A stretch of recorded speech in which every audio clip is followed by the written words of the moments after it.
Israel is committing genocide against Palestinians in occupied Gaza. And that's all we need to see. That's the end of the... No, I'm just kidding. I'm just kidding. Mic drop. That's the conclusion of an independent United Nations inquiry deemed the body's most authoritative finding to date.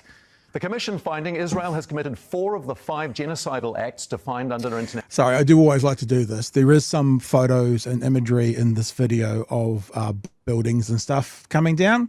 If you find that to be confronting or whatever, you're welcome to, switch off for 2 or 3 minutes, come back. We'll toilet break time. We'll go get a cup of tea, just in case. You don't see. I don't think there's any blood and guts in this or anything. There's no people, but it's still confronting when you see a building go down in a neighbourhood where people are walking up the streets. Just a trigger warning, basically.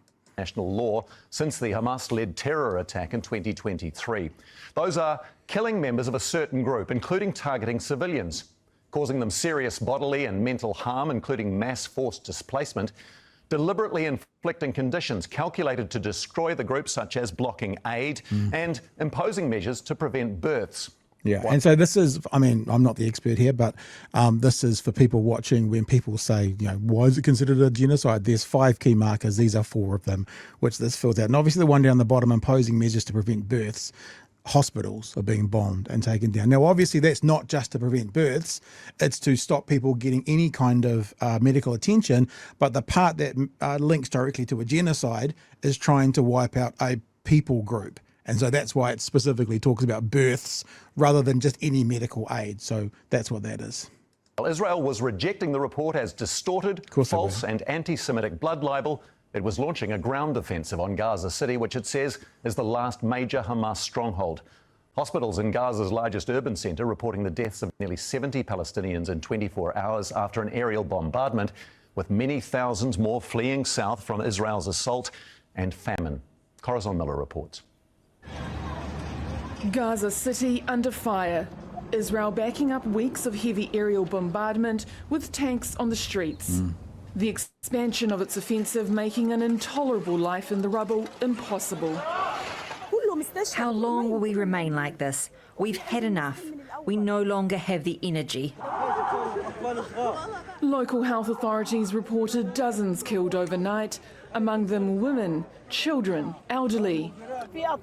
I swear it is not their fault. Let us live.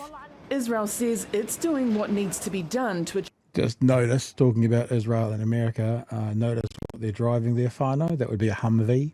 That would be an American transporter for a desert storm. So there's American machinery in the Israeli invasion of Gaza. Israel says it's doing what needs to be done to achieve its war goals.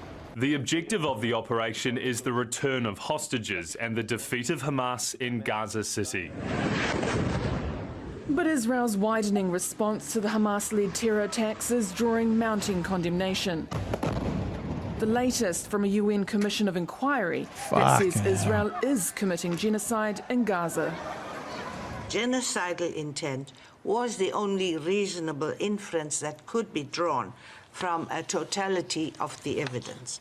Among its findings, Israeli security forces carrying out sexual and gender-based violence, directly targeting children with intent to kill, and executing systematic and widespread attacks on religious, cultural and educational sites in Gaza.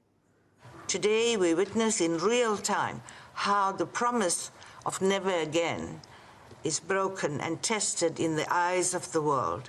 Israel has forcibly rejected the report. These claims in the report rely on misleading statistics, unfounded apocalyptic projections based on weak data, on the conflation of credible and unverified evidence. But Israel's own narrative is losing traction even among its own people, many fearful of what a ground assault means for the remaining hostages. We are demonstrating here in order to convince our crooked government to stop the war.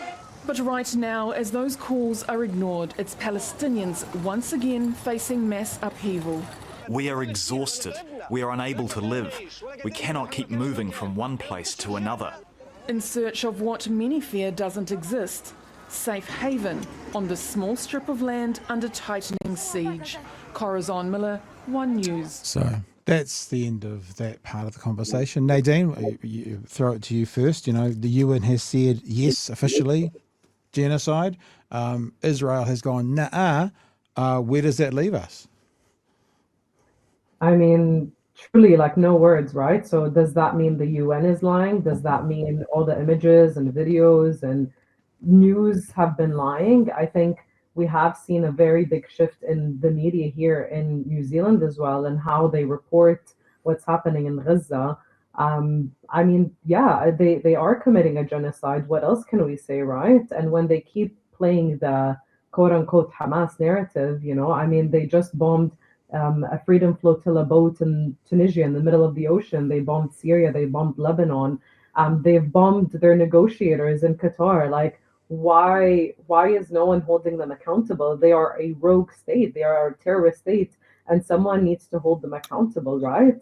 And that's why we need to do something as people. We need to tell our governments here to sanction them for their war crimes, because enough is enough. Like, what I mean, seeing these videos and pictures of like people being displaced time and time again, like, yes, we are sick and tired of it. The people in Gaza were living under a siege, but they were still living a life. You know, they went to restaurants, they went to cafes, they had weddings, they had jobs, they had dreams, children went to school. You know, they were living a life, as unfortunate as it was that they were living under a siege.